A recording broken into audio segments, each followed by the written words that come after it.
Good morning, I'm Mike Parry. I'm not Mike Parry at all, actually. I'm Mike Graham. He's Mike Parry.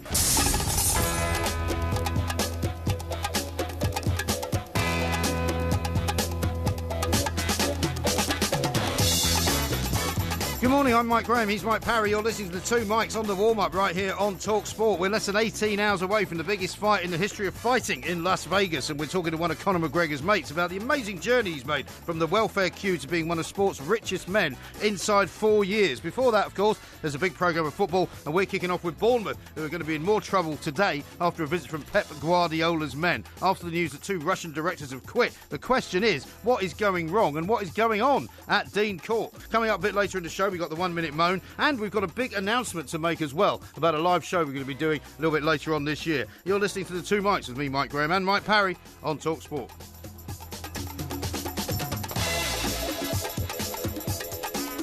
This is Talk Sport. We are the two mics, and I'm delighted to say it's time to say a very, very good morning to Mr. Mike, a Porky, a Parry. A very good morning to you, Mr. Parry. Very good morning, Mike, and you are absolutely right. This is an immense sporting occasion that's happening. It is, isn't it? The purists will say it's not a proper fight because, of course, it's two disciplines fighting against each other. And as we've said many times over the last few days, it's a kind of cross between sport and entertainment, really, isn't it? Does it really matter what you call it? Yeah. I don't suppose it does, because it's in Las Vegas, and in Las Vegas anything goes. Yes. But I mean, supposing, I said to you, look, why don't we put a football team together, and I'll manage it, and I'll bring in all the Everton players and bring in a few of the players from your favourite club, Brentford, and that kind of stuff, put it together.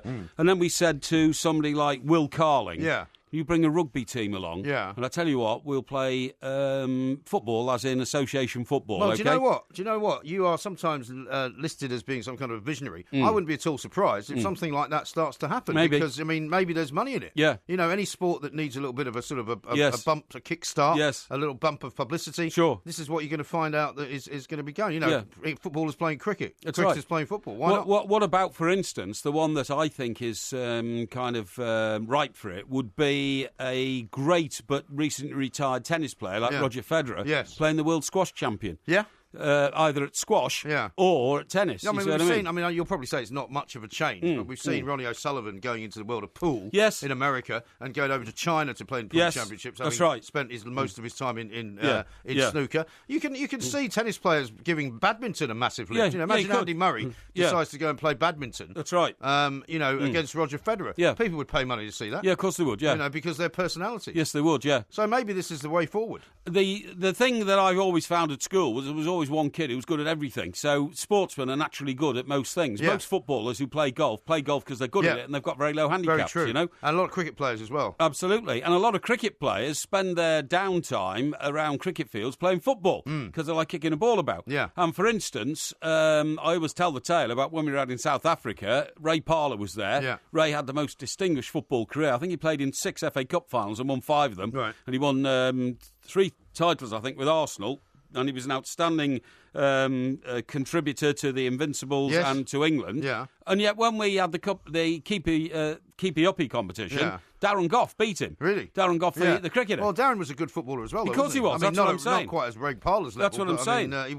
He could have been a professional footballer. Yes, exactly. So for Barnsley. So what I'm saying is that, you can understand how professional sportsmen can sometimes turn their hands to a slight variation of the sport in which they've made their name. Very true. What about the cricketers talking about Goughy? Why don't them go and playing baseball in America? Well, it can happen. We've had a couple of footballers going to become kickers for teams in the NFL.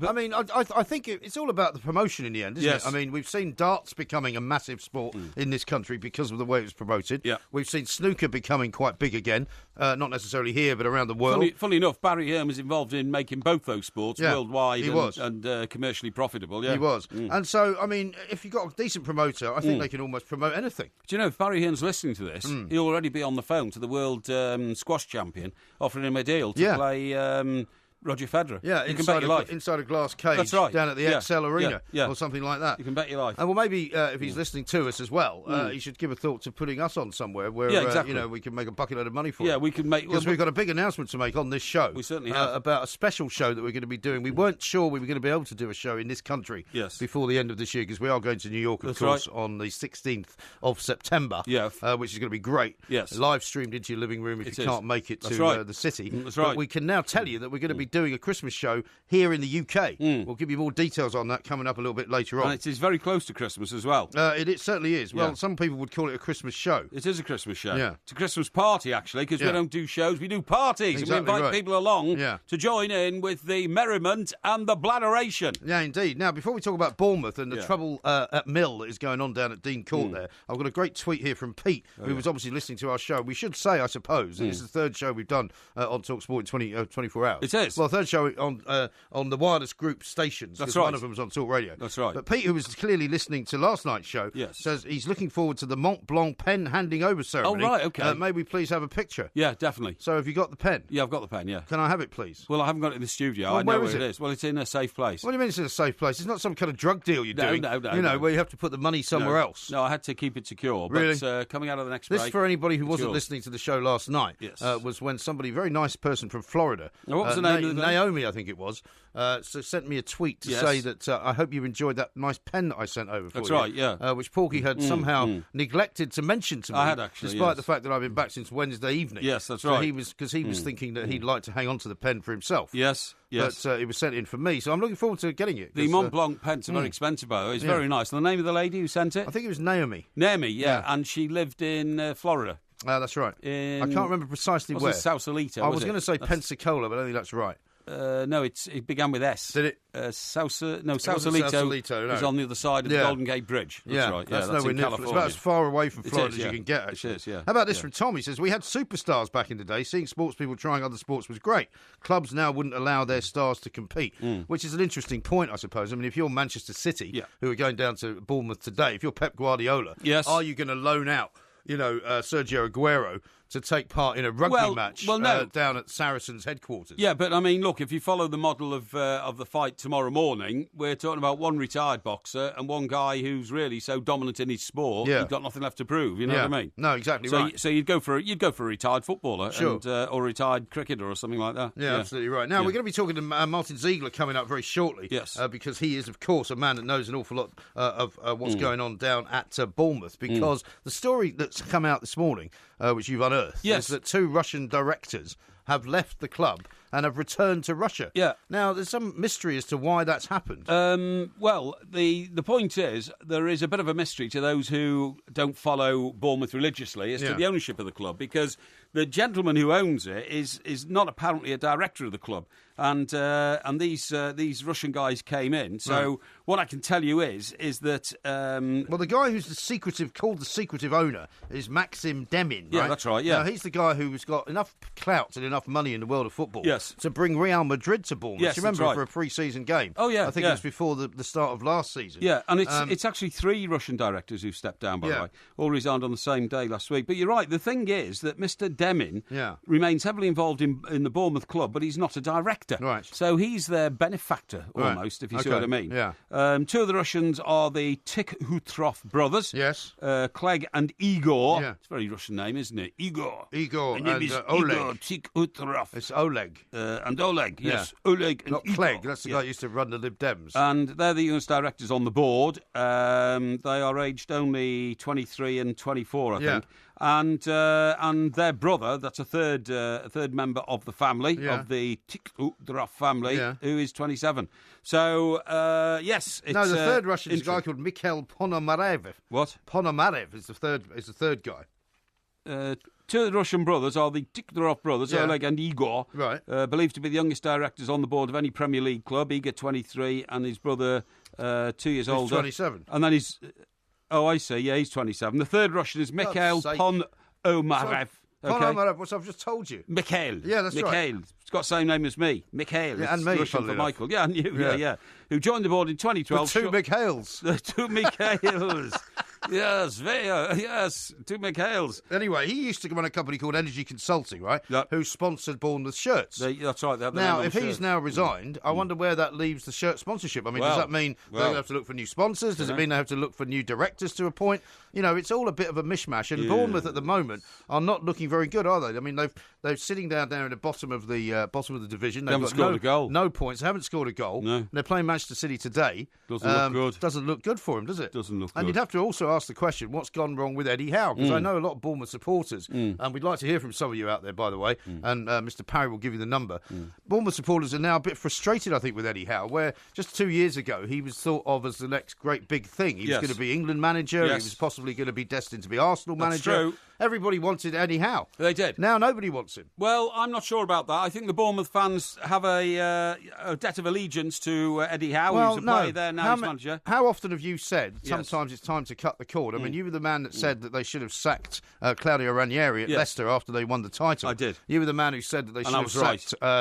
they should have gone to get Jose Mourinho as soon as Manchester United, Sir Alex Ferguson left. I was right. And so you have to be brutal, and you know that, ruthless. Yes. There's no point in saying, we owe a debt of gratitude to Eddie Howe. Yeah. Sorry. Well, hang on. He's only 2 games into the new season. Well, it doesn't matter. And I think he's lost his mojo a bit because what's going on behind the scenes. I mean, as Tony Cascarino pointed out just a few minutes ago, it always trickles down onto the pitch if there's boardroom problems. The reason being, not that the players give a fig about what's happening amongst the directors and the funding of the club or anything like that, but it normally means it gives the manager problems. And if the manager, who has to organise the team and has to bring in players from the outside, is in a frustrated state, that soon gets to the players. Well, of course it does. And I mean, they've had Jack Wilshere coming in and Jack Wilshere going out. They've had sort of, visiting players who have been on loan. But they don't seem to have a kind of game plan for the future going forward. I mean, we hear talk about them building a bigger stadium. They still haven't done that. We hear talk of, Russian money coming in. But what's being done with that money? That's what we want to know about.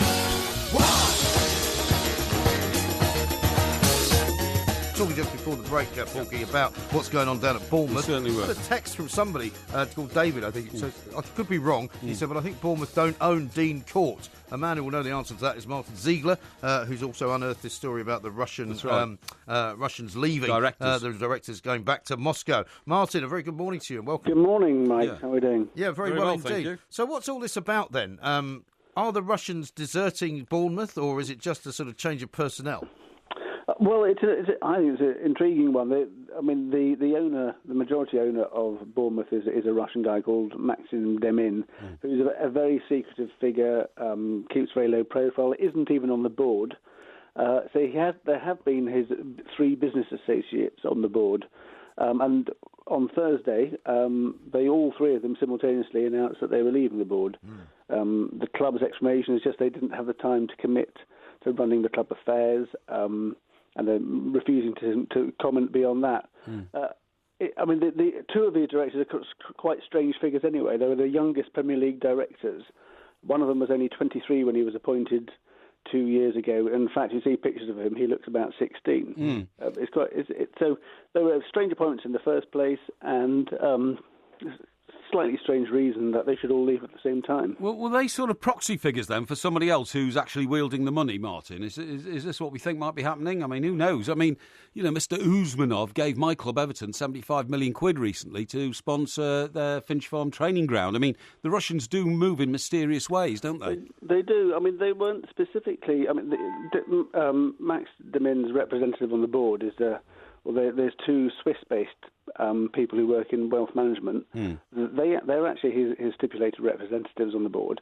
These were sort of business associates as well. They've left, and so now we have the Swiss people are still there, and the 2 Americans who bought 25% of the shares from him. But I have to say, there's not a huge amount of transparency coming out of Bournemouth. There's still this sort of strange, unexplained issue over by the FA briefly. Yeah. Put on their website the fact that Max Demin had been charged with illegal betting and then removed that very shortly, and they're refusing to explain the situation regarding that as well. That is very odd. Now, the third Russian guy that we mentioned about who has left was involved with the shirt sponsorship company Energy Consulting, right, which was way back in 2012. I mean, is the inference then that his company put money into the club as well?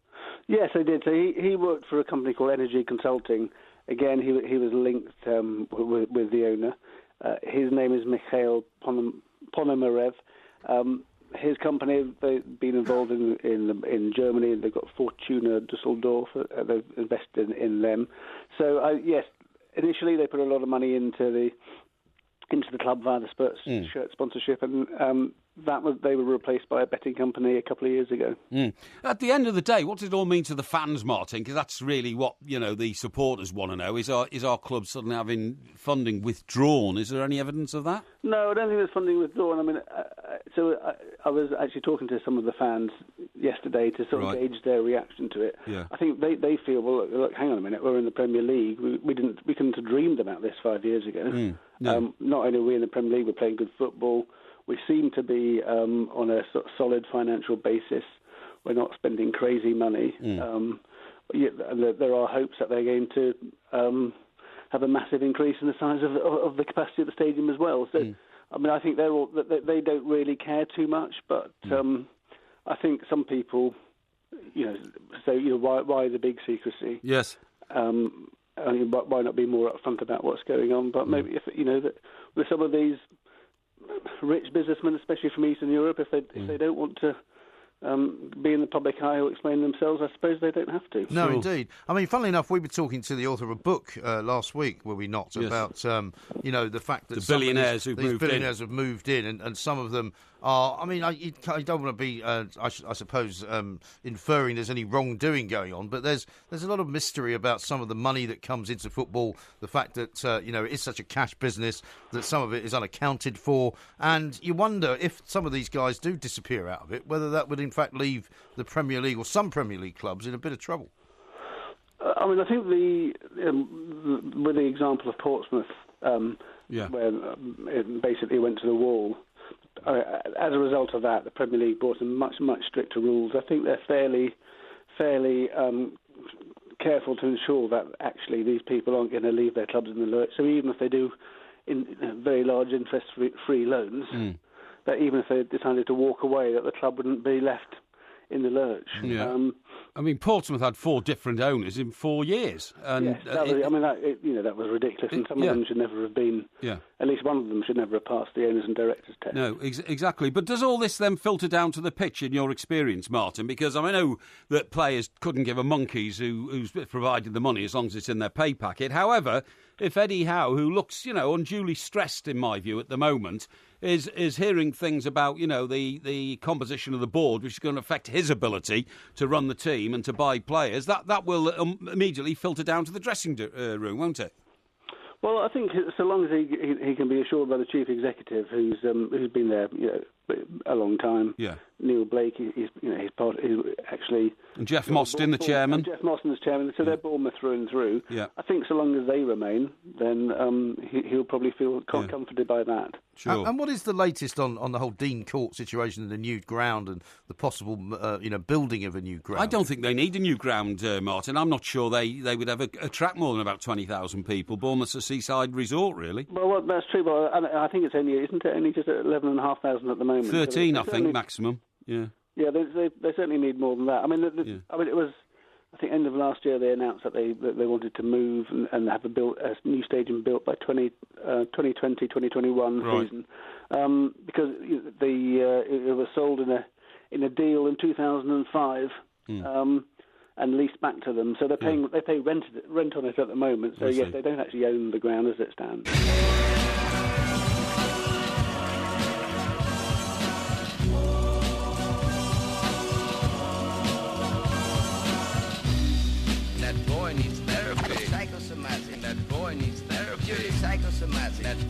This is Talk Sport. We are the two mics. We've got a very big announcement to make. I think we'll save it for the next hour of the show, shall we? It's a massive show that we're going to be doing before the end of this year. Yes. Which you'll be able to come and see us live, doing all sorts of good things towards the Christmas period, you'd have to say. I was going to say only just before the end of this year. Only just before the end I'm of very this year. close to Christmas. Yes, exactly right. And now, I can tell you it's in London. You can tell that, yes. But don't give any too much more away. No. We've got lots more to talk about, including there's a pub apparently in Borough Market, which I'm not familiar with. No, I'm not where either. They're selling beer for £13.40 a pint. And they're sold out. Now, a lot of people are sending me tweets suggesting that I must know this place. It's the kind of place I would hang out. Yes. Now, first of all, I don't know the place. I don't recognise it at all. It's called The Rake. Yes. It's meant to be in Borough Market. I've looked at a picture of it. I don't recognise it at all. But I may have to go and search it out. It's not up that street past the Market Porter.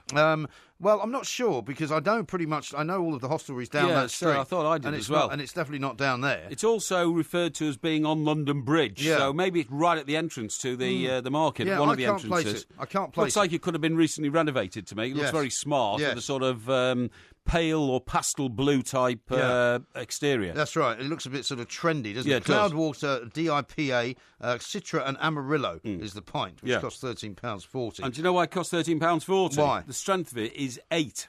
Now, the beers... Normally you drink sort of about 4, don't you? 3.8 to 4.2 is the sort of beers that I drink, and I find that very tasty. If it's any stronger than that, if it gets up to 4.6, 4.7, find it a little too bitter. Yes. So I've no idea what a beer at the strength of 8 tastes like, but I can tell you that they've already run out since they announced they were selling it in the middle of last week because there's such a demand for it. Yeah, all right. So all these yuppie guys, in the city are heading over there and walloping down the full-strength beer. Well, it's quite an expensive brew. Let's see if Eleanor Mills from the Sunday Times has ever tried it. Eleanor, a very good morning to you. Welcome. Good morning. Do you know the Rake? I don't think I'm not familiar with it because it's not far away from your office.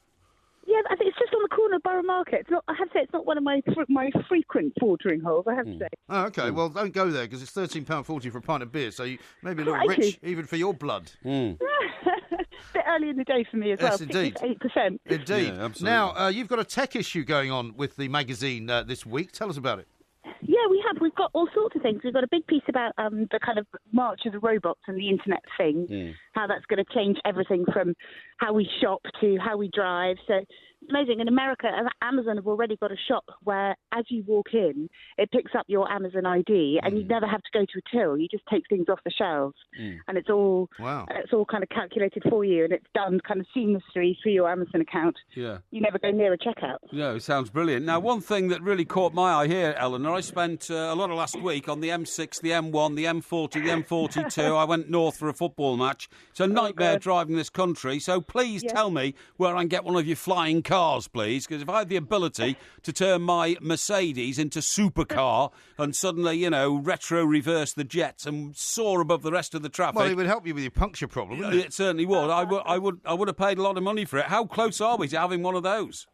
Well, what's interesting is that about 20 or 30 years ago, they reckoned we were pretty close to being able to do a flying car. But now they really have got the technology.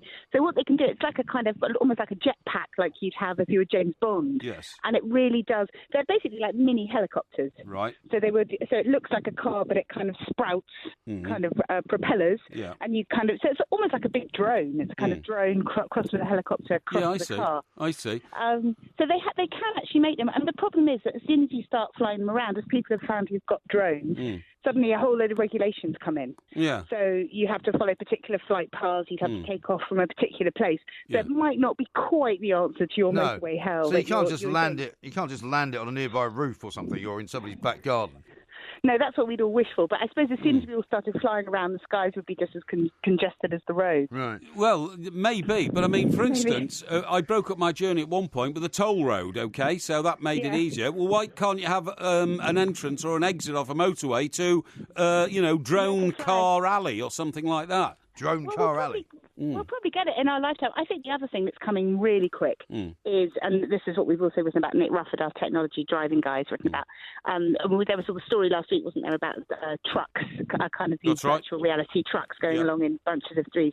I think, in the next 10 years or so, we'll get self-driving cars on motorways. So you'll kind of you'll drive onto a motorway and then you'll become part of a kind of electronically controlled kind of flow of traffic, and you'll just sit there on the M42 or on the M40 watching a movie or hopefully reading the Sunday Times on your device. Well, and then when it comes to your exit, you'll go off. So, I mean, the kind of total self-driving thing is probably quite a long way away, but that kind of specific routes where you wouldn't actually be controlling your car on those kind of motorways, I think it's going to come quite quick. Yeah, okay. Right. And what about the rise of e-sport? I mean, we've seen sort of Formula E cars driving around London. What else have we got coming? Well, this is actually the piece that we've done is by Helen Lewis, who's our technology columnist, and she's written about the rise of e-gamers. So these are people who are paid to play computer games and have kind of millions of people around the world watching them as they kind of conquer the final bit of Mortal Kombat or whatever it might be. And it's an amazingly huge sport and huge market, which I think a lot of people don't know about. So there's some really interesting stuff about that. And the piece that I'm most interested in is a piece by Trevor Phillips, who used to be head of the Equality Quango, and he's talking about how how the future is already being programmed to be the kind of home of the frat boy kind of white male, that all the programmers and everyone in Silicon Valley, it's so overwhelmingly white and male that they're already computer programs that think that a black person's hand is the hand of a gorilla or doesn't recognize Asian people's eyes, because it's been done in such a kind of non-diverse climate. Yeah, sure. And there's a raft of legal cases now in America up against computer algorithms that discriminate against people from diverse backgrounds. Golly. So who haven't given kind of the right kind of car loan or the right kind of job to people who are from different kinds of backgrounds.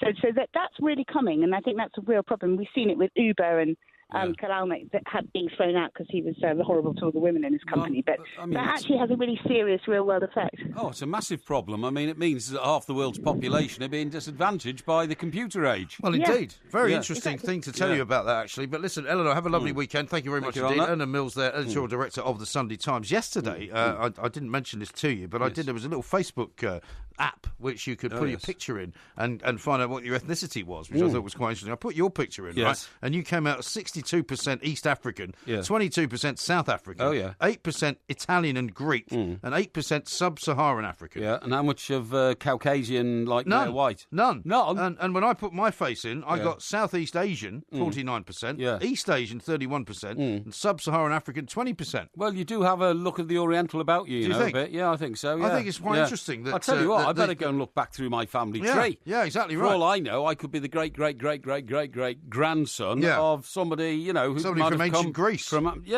Africa or something like that. Absolutely right. So never be too sure about where you come from. Nobody does it better. Makes me feel sad for the rest. Nobody does it half as good as you. Baby, you're the best. I wasn't looking, but somehow you found me. I tried to hide from your love, but like heaven above me, the spy who loved me is keeping all my secrets safe tonight. Now, I suppose you're going to get the reputation soon as somebody who not only puts the Beatles into every show, but puts James Bond into every show as well. No, I don't think that's fair. I mean, the point is, that's Carly Simon. That's the greatest, I think, James Bond theme. Nobody does it better. And that's because Barbara Bach was the female star of that fantastic film. Oh, yes. And she's 70 today. Is she really? Yeah. My God. I think that's fantastic. You remember the opening sequence of that? It was so good. That's the one with the Union Jack parachute, isn't it? Yes, that was. That was the opening credits. But the actual opening scene was Barbara Bach was a KGB agent, right? And she was at a rest and recuperation centre for the KGB. Oh, yes. And she's in bed with another agent. Oh, yeah. And the box next to the bed starts tinkling, ding-ding-a-ling, ding-a-ling, and then a piece of, then a voice comes out and it says, Agent XXX, report back to headquarters immediately. Right. Agent XXX. Is this something to do with Bournemouth, by the way? Nothing to do with Bournemouth, no. Okay. But immediately, obviously, all the audience think Agent XXX is the man lying in bed with this beautiful woman. Yes. But then she gets up, leans over and says, this is Agent XXX. Message received. Yeah. I am coming back, Right. She goes back to learn that James Bond's killed her boyfriend. Yes. Yeah. Oh, but great film. It is a good film, yeah. And it is your favourite James Bond, isn't it, Roger Yeah, Moore? it is, yeah, definitely, yeah. Now then, I think it's time to make a big announcement. I think it is time to make a big announcement because we've been teasing you slightly. Yes. I put out a picture which said the Two Mikes Christmas Party. Yes. Which is part of a poster which I'm about to tweet out in its entirety. Excellent. Because the entire poster will reveal that we are doing a massive, massive show at the end of this year, December December the 17th. Yep. It's a Sunday night. It's the week before Christmas, and it's at the Shepherd's Bush Empire in London. Yes. And the tickets are available right now on Ticketmaster if you want to get in early. There's going to be a lot of seats that are going to be sold because it's a very big venue. In fact, it'll be the biggest venue we've done to date. 1,100? Something like that. Yeah, that's right. But we've wanted to do a Christmas show for a long time in London. Yeah. We haven't managed to do one because last year last couple of years we've been in Glasgow just before Christmas, but it's so difficult getting up and down there because of the fog and all the flights didn't go last year. The flights were cancelled. We ended up getting trains, planes and automobiles. Exactly, yeah. So we're doing a massive show in London. We want you all to come, and it'll be a kind of Christmas party type atmosphere. It certainly will. It won't just be a live show. It'll be all kinds of good fun and games going on and all kinds of other big good things going on. That's right. And just to just for you to picture the location in your mind, it is in fact the former BBC Theatre, isn't it? It is indeed. In fact, I'm pretty sure I saw Basil Brush there as a child. I'm sure you probably did. Lots of classic BBC live programmes were broadcast from there over the years, and we're delighted. I mean, talk about a traditional theatre, it really is. It's like the old Victorian theatre, but it's a fantastic location. We're delighted to be there, very close to Christmas, week before Christmas, and it comes September, October, November, about 2.5 months after we get back from our show in New York. Yeah, I mean, and don't worry, because the New York show is still going to be the first and biggest thing we've done this year. Exactly. So if you want to come to New York, you still can, but if you can't come to New York, you can always watch it on the live stream, because that is available right now through the twomics.co.uk. Sure is. We will be putting up a ticket link as well, of course, for the Shepherd's Bush show on our website as well. Yeah. But for right now, Ticketmaster is the place to go to look for the tickets, because that's where they all are. Yeah, and we have to say it is down to popular demand. So we don't, we're sorry that we haven't been live in Britain this year, but we just haven't had time. No. There's been so much going on. So we have really worked very, very hard to try and find a venue. We did think we'd spotted one in Brighton on the south coast, and we were going to get sorted down there, but then this opportunity came along, and the promoter, Sean, a good old friend of ours who we worked with before, found this venue, and we're so looking forward to doing a London Christmas concert. Sorry that we can't be in the provinces, but we can't always. We've done Manchester and Newcastle and everywhere else. Come down and see us this Christmas. Yes. We'd love to see you. And make a weekend of it. Do a bit of shopping in London. It'll be fantastic. Yeah. Now, go to our Twitter account, which is @the2mics, and you will see there all manner of good things, including the poster, which reveals that we are doing the Too Much Christmas Party, Shepherd's Bush Empire, December the 17th, London. It'll be fantastic. Absolutely. I'm now, really looking forward to it. And so am I. And honestly, we'll tell you more about it as we get closer to the date, obviously, but the tickets are on sale now.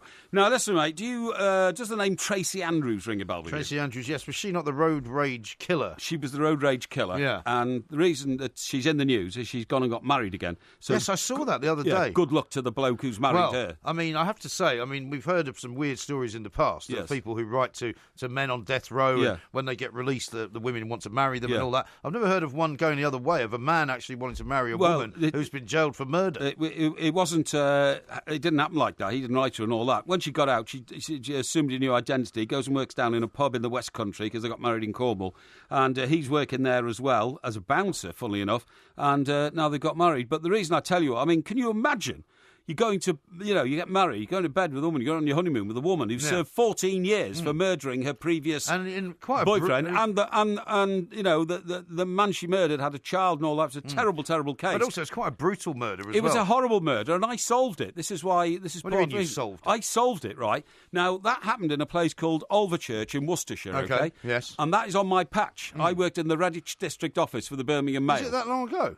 It is that long ago. Oh, right, okay. Because I seem to remember it happening when I was working with the Daily Express. Yes. Well, which would have been after you were working there. It was after I was working there. But nevertheless. You're sure you're not going to get a few of these facts wrong? No, I'm not going to get the facts wrong. The reason I solved it, Is this like you solved the Yorkshire Ripper? No, hang on. You don't understand. I didn't actually solve the case because I was working on it, but I knew the patch so well, right? Yes. From when I worked there, I knew Overchurch so well that when I read about this case, I thought, it can't be true what she said, because what she said was, on this road she'd taken from the pub where they were drinking to go back home, it was a narrow country lane which we used to go to the same pub. Me and my mate Ian Sangster, who sadly is no longer with us. He died of an aneurysm in the back of his head. Okay. But it's an unnecessary detail, given the time. Yes. We haven't got a lot of time left. So anyway, when I realised the location I knew so well, I actually rang people on the Birmingham Mail and I said, look, this couldn't have happened. They couldn't have been overtaken by a bloke in a road rage incident who then stopped, got out, walked back, dragged the driver out and stabbed him to death. They said, well, I said, that it's a single track road. Yes. I said, I know the very road. Wouldn't they We have used known it. that? Well, I don't know, but I said, look, go and send somebody down. Anyway, on my advice, they sent a reporter down, knocking on doors, and they asked questions like, did you hear the second car? Did you hear a car roaring? Did you hear a row? They said, no, we never heard anything. And they took that to the police and said, you do know that you can't get two cars side by side in this road. Right. It couldn't possibly, the road rage killer could not possibly have got upset about the first car blocking Well, surely his way. the cops would have thought of that as Well, well. you'd have thought so. But anyway, as the days went by, she suddenly is, hauled up in front of the cops. And instead of being a victim who could have been killed herself, she turned out to be the murderer. And I am I'm claiming... You convinced yourself that you are the answer to why she was caught. I gave the vital clue to the authorities via the newspaper. I said that could not have been an overtaking situation. Yeah. The road was too narrow. I know the road well. Go back and find out whether the girlfriend's implicated in it. And sure enough, once I'd set the ball rolling... Really? Once I'd set the ball rolling... My recollection of the story... Once I'd set the ball rolling, this one was traced... My recollection of the story from working on the back bench of the Daily Express at the time was that when they put her up to make the appeal, as they have now done quite a lot to find out the truth of the matter. Flush people out. Yeah, they flushed them out. They put them up in front of the cameras. See how they react. And you remember seeing that terrible face of hers where she was tears rolling down her cheeks and mascara Do you know what her words were? Her words were, he had starry eyes. Yeah, that's right. Well, yeah, he did have starry eyes because you were stabbing the victim at the time. Yeah, he was staring at you. Yeah. Killing him. But, it's a fascinating and horrible story. Oh, it's But shocking. as you say, can you imagine being that guy? I mean, there must be moments when he's lying in bed at night wondering if he's going to wake up in the morning. Well, not only that, but suppose she gets up in the night and says, oh, I'm just going to get a cup of water or a glass of water. Yeah. And then he hears the knife drawer rattling in the kitchen. I mean, why would you do it? Yeah, well, Why? there are many reasons why people fall in love with each other. You can never quite tell. Blaze has tweeted in, he said, Porky's now reinventing himself as the guy who solves murders. Well, no. I mean, really. I did. I'm telling you. My information... I'm telling you. My information to the authorities via the newspaper cracked it. I'm telling you. Yeah. Okay. Yeah, it's very sad. People are strange when you're a stranger. Faces look ugly when you're alone. Women seem wicked when you're unwanted. Streets are uneven when you're down, when you're This is Talk Sport. We are the two Mikes. It's the fight of the century. It's the fight of all-time history, I think, by the sounds of the way that it's being promoted. Floyd Mayweather takes on Conor McGregor at around about 4:30 in the morning right here in Nevada, in Las Vegas, of course. People are going to be live streaming it. People are going to be listening to it. People are going to be all over it because Floyd Mayweather has not fought since September 2015, but he's never lost a fight. And a 49-1 song, which we heard earlier, being put out by BetSafe, is fascinating. We're going to talk now to a guy called Youre McKenna, who's followed Conor's career, because 4 years ago, incredibly, he was on welfare. He was on welfare. And in fact, I think the reason that he almost missed his first UFC appearance in Sweden was because he had to go and appear at a welfare office to pick up a cheque. So let's find out from Youre how he's gone from that to one of the richest men in sport in that small amount of time. Youre, a very good afternoon to you. Good afternoon, guys. Yeah, thank you very much for speaking to us. I know you're probably a very busy guy at this time, but the Conor McGregor phenomenon really is quite extraordinary, isn't it? It is. It's interesting. I mean, it's divided Ireland in a massive way. I made the mistake this morning. I was writing a piece for The Independent in England yesterday, and I went on the comment section under it. And it's almost from a sociology point of view, it's fascinating because the comments underneath it remind me almost of a BNP mentality over in England. Right. In that anything negative that is said about the guy comes across as either why can't we support our own or it's pure begrudgery. Right. And it's as if that's a justification for all his actions, all his words. There's been some terrible things said across his career, from calling Dennis Seaver a Nazi purely because of his nationality, right up to this fight where he said stuff is justified by his fans purely because of his nationality or because he's made money, as if the means justifies this end. And it's a long way from the original guy. I mean, Conor would come from a suburb of Dublin called Crumlin, which was it is a working class area. There's a jail there, isn't there? Sorry? There's a jail there, Crumlin Road. There is. But but it's not a bad area. Look, it's working class Dublin. But I remember meeting Conor in 2014 after his first UFC fight, and he wanted to go to McDonald's because he used to treat himself to a coffee there from training up the road in the Straight Blast gym on the Long Mile Road. And he was a fascinating guy. He sat down and he was studying all these different types of fighting, from Muay Thai to Thai boxing to capoeira, the Brazilian dance fighting, and he had a big bag of books, and he was really interesting to listen to. But around that same time, he went on the Late Late Show, which is kind of Ireland's prime Friday night chat show. And the host there kind of was looking for easy laughs and kind of one-liners that he was coming out with, and he got the typical giggles from the crowd. And he seems to have run with that ever since, and it's gone further and further. And whatever it says about him, I think it says an awful lot about the audience, that you look at the stuff he comes out with, yet he can be part of a £600 million fight tonight, or $600 million fight tonight. That says an awful lot about people buying into this.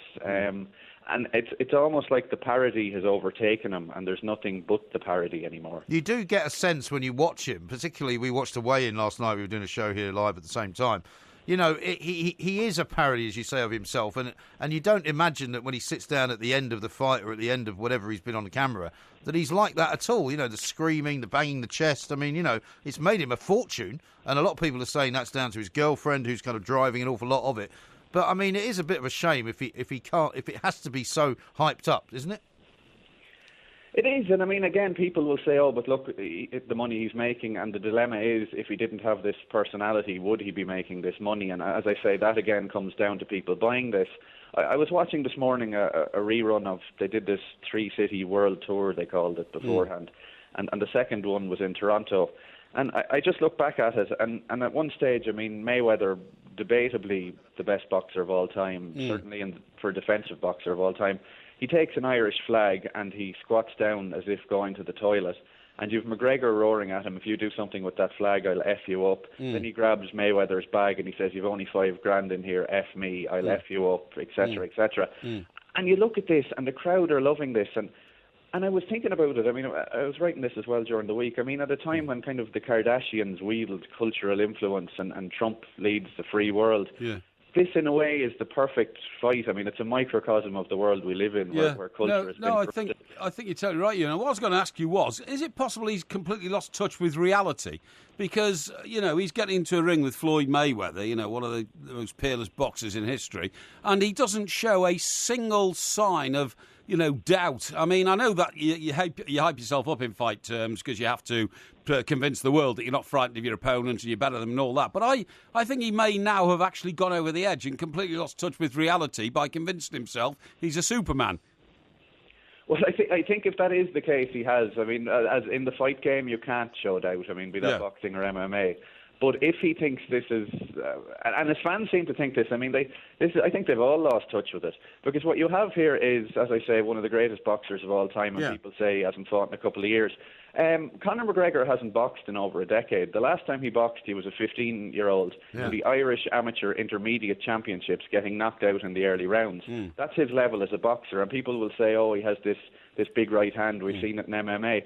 I know guys in my local chip shop who can throw big right hands. That doesn't mean they beat Mayweather. Well, that's the point as well. And funnily enough, everybody's asking the question, well, of course, if McGregor pulls this off, it will be the upset of the century. It'll be the biggest sporting upset in the history of sport. But if he doesn't do it, and McGregor is sort of humiliated, where does he go then? Will he care? What will happen? I mean, the only thing on the fight itself, the only thing I think Mayweather might drag it out a little longer than necessary. There's absolutely no way McGregor can win. It's just impossible. We've had upsets in the past, but if you go back to Buster Douglas, say, beating Mike Tyson, Buster Douglas was a guy with 35 odd fights who'd spent his life learning that craft just to pull off that one punch. McGregor hasn't done that. But where does he go after it? If he loses, he will turn around and he will roar at his fans and he'll say, well, I still made $100 million. and they'll all cheer. Right. Yet they're the ones who have paid the money for him to have that. Yeah, that's right. Yeah, I'm the It's world's affairs. most famous failure. Yeah, well, that's right. I mean, he's not really I'm the richest because failure. he's being a rich man for a lot of people means you're not a failure. Yeah. I mean, you're one of those people. Ewan, listen, thank you very much indeed. Ewan McKenna, they're reporting in to us from Brazil on the big fight of the weekend, the big fight of the year, the big fight probably of the decade. It will be on in the early hours of the morning. Not really a fight. Well, it will be, but It's it an could event. be. It's an event. You're absolutely right. How long has this been going on? How long has this been going on? You'll never guess what's happened. What? There's been a goal at Bournemouth. Wow. 15 minutes and it's an absolute screamer. Bournemouth 1, Man City 0, Charlie Daniels. Well, I tell you what, if you're a Bournemouth fan, you're going to be moaning about the Porky jinx today, aren't you? Yeah, well, you certainly are. But I tell you, that was some goal, wasn't it? It was. It really Absolutely was. extraordinary. Fantastic. Now, the 1 minute moan music has just kicked off, however. Would you like to start? Yes, I'll start. I'll Okay. give the start to the clock. Okay. And it is, as usual, 3, 2, 1, o'clock. Right, thank you. Now, the buffet breakfast in hotels all over the world has got to end. It's got to end, right?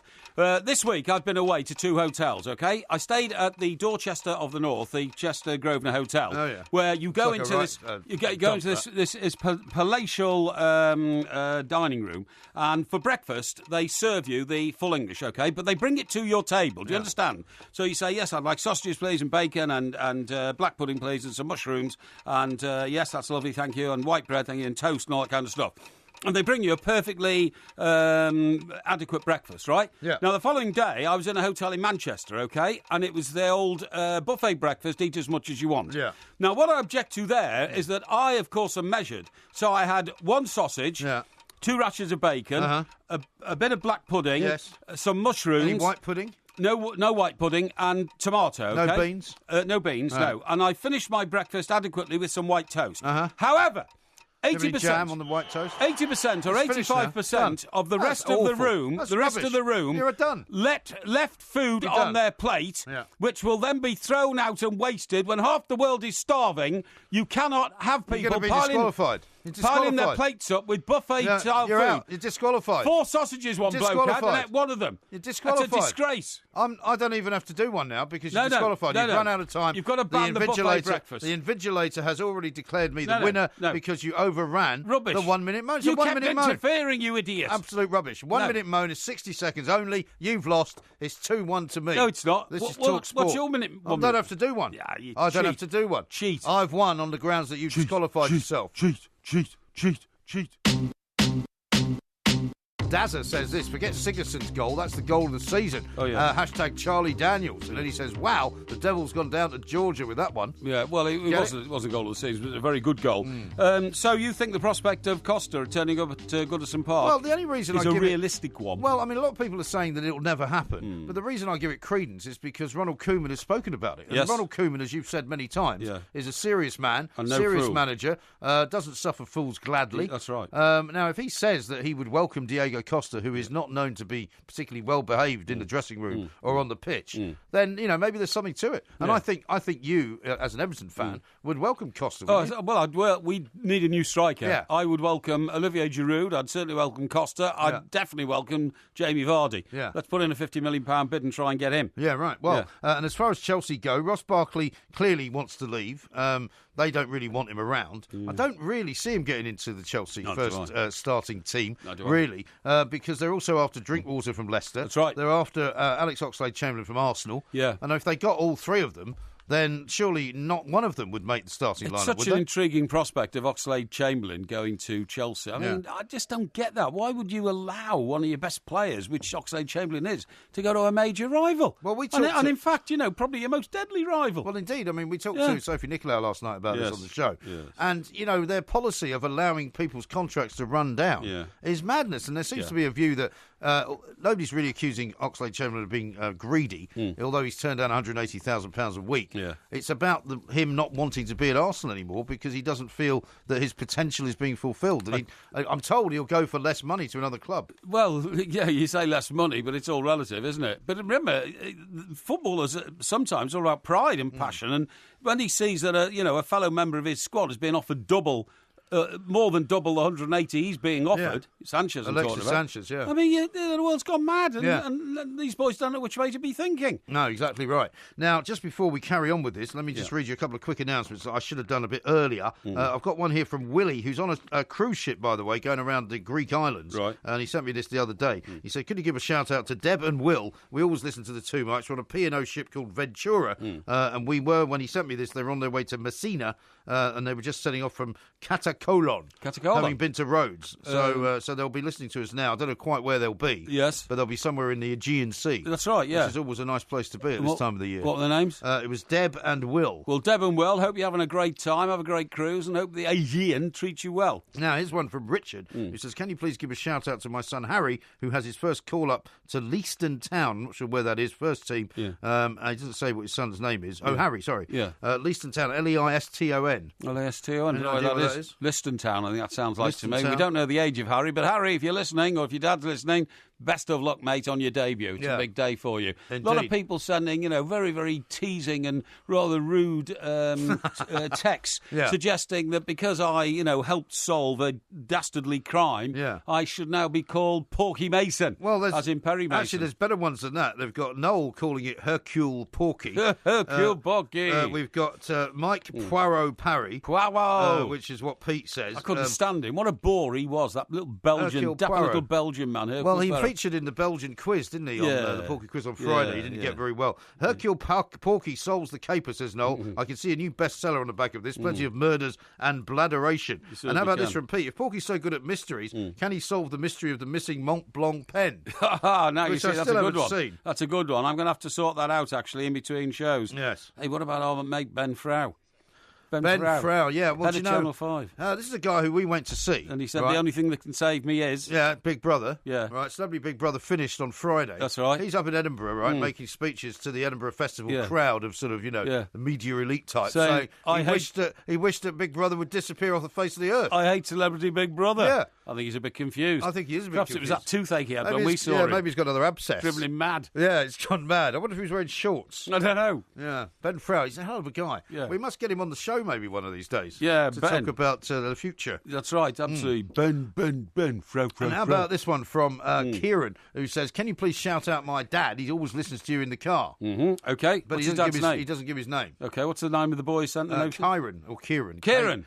Best of luck to your dad. Yeah. Kieran's dad, have a great day. And finally, I think we should end the show with this. Jim says this, truly awful 1 minute moan from Porky. You've gerrymandered yourself, you clown. Yeah, well, I'm don't take notice of people like you, so why don't you just push off, Juicehead? I don't need to hear from you, thank you. This is TalkSport. Yes. On DAB Digital Radio and 1089 and 1053 AM, the warm-up with the two mics on TalkSport. Cheat.